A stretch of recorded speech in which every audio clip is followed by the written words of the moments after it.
ಕರ್ನಾಟಕದ ಮಧ್ಯವರ್ತಿ ಕೇಂದ್ರವಾದ ದಾವಣಗೆರೆ ಜಿಲ್ಲಾ ಕೇಂದ್ರದಲ್ಲಿ ಬರಲಿರುವಂಥ ಜುಲೈ 21 ಮತ್ತು 22ರಂದು ವೀರಶೈವ ಪೀಠಾಚಾರ್ಯರ ಹಾಗೂ ಶಿವಾಚಾರ್ಯರ ಶೃಂಗ ಸಮ್ಮೇಳನ ನಡೆಯಲಿದೆ.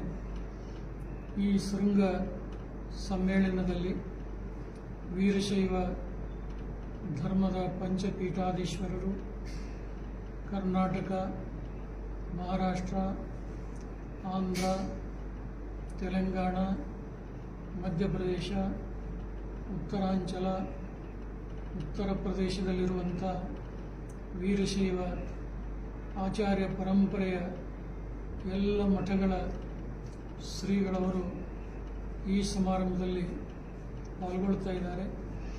2 ದಿನಗಳ ಕಾಲ ನಡೆಯುವಂಥ ಈ ಪವಿತ್ರ ಸಮಾರಂಭದ ಉದ್ಘಾಟನೆಯನ್ನು ಅಖಿಲ ಭಾರತ ವೀರಶೈವ ಲಿಂಗಾಯತ ಮಹಾಸಭೆಯ ರಾಷ್ಟ್ರೀಯ ಅಧ್ಯಕ್ಷರಾದ ಡಾಕ್ಟರ್ ಶಾಮನೂರು ಶಿವಶಂಕರಪ್ಪನವರು ಉದ್ಘಾಟನೆಯನ್ನು ಮಾಡಲಿದ್ದಾರೆ.